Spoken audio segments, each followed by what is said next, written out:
Nobody respects a woman who can't say no, because your boundaries teach people how to treat you. You say yes when you want to say no. You answer the phone when you don't want to. You go somewhere you don't want to go. You tolerate behavior you secretly resent. You keep explaining yourself because you're terrified somebody might think you're selfish. And then you wonder why people keep pushing your boundaries. They push because you keep moving them. If every no eventually becomes a fine, people learn that your no doesn't actually mean no. It means keep asking until I feel guilty enough to give in. And that is no way to live. A woman who knows her boundaries doesn't need to constantly defend them. She doesn't need a long explanation every time she says no. She doesn't need everyone to understand, agree with, or approve of her decision. She simply knows what she will and will not accept, and she stands by it. Because when you keep abandoning your own boundaries to keep other people comfortable, you teach yourself that their comfort matters more than your peace. And eventually, the resentment builds. The woman who is constantly afraid of disappointing everyone eventually becomes the woman who disappoints herself.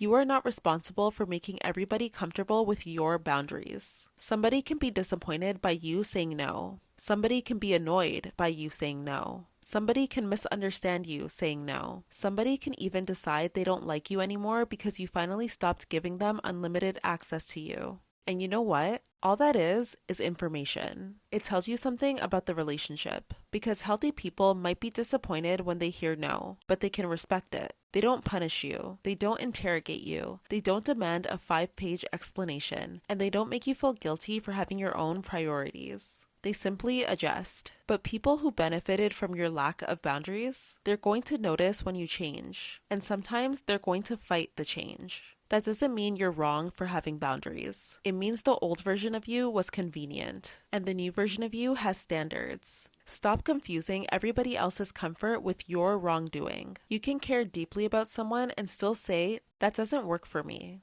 Your kindness doesn't require constant availability.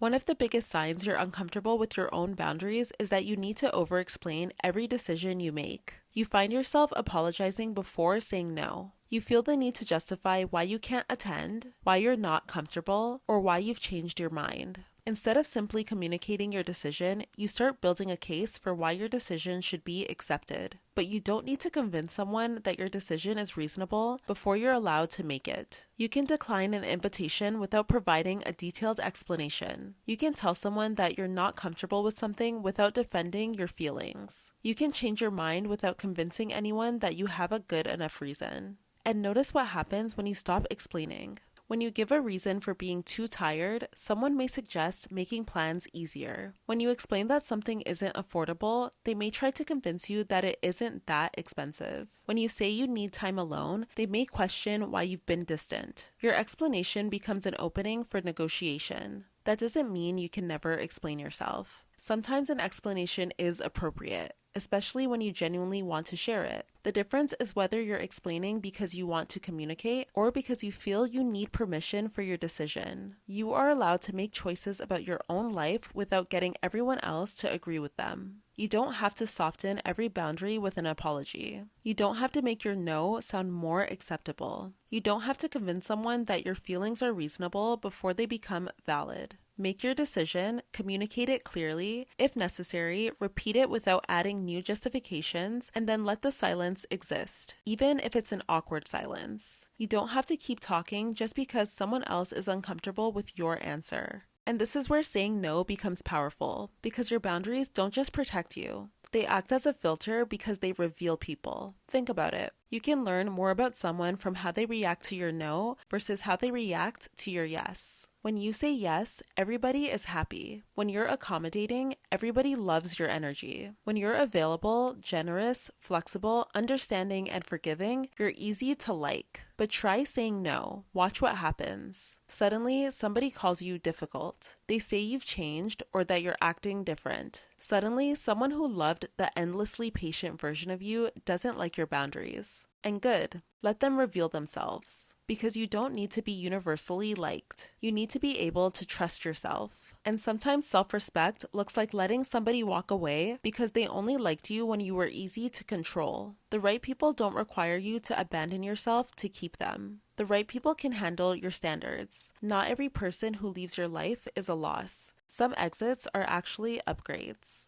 When you've spent years being a people pleaser, boundaries can feel like cruelty. You say no and immediately feel guilty. And this is where you have to learn the difference between guilt and wrongdoing. Guilt is a feeling. It isn't always a verdict. Sometimes guilt simply means you did something unfamiliar. You spent years training yourself to prioritize everyone else. So of course prioritizing yourself feels strange. Your nervous system is basically going, wait, we're allowed to do this? And yes, you are. You're allowed to disappoint people. You're allowed to change your mind. You're allowed to outgrow relationships. You're allowed to become less available. You have the right to protect your time, your money, and your peace. And you're allowed to stop giving explanations to people who have already demonstrated that they don't respect them. The discomfort will pass, but the self-respect you build by keeping your word to yourself, that stays. Every time you say no to something you genuinely don't want, you're teaching yourself, my needs matter too. And that is a very powerful lesson.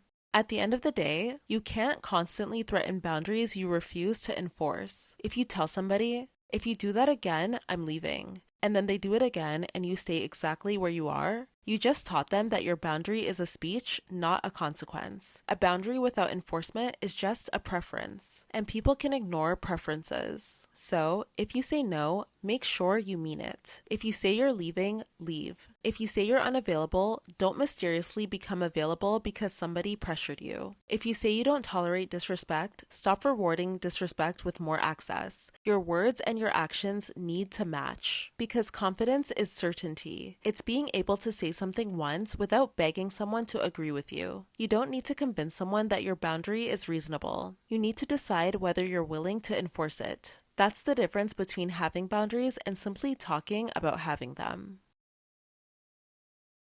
Alright ladies, that is all for today's video. If you'd like to keep up with more of my content, you can follow me on Instagram and TikTok at Reina Safo. One last thing, always remember to protect the woman you're becoming. I'll see you in the next one.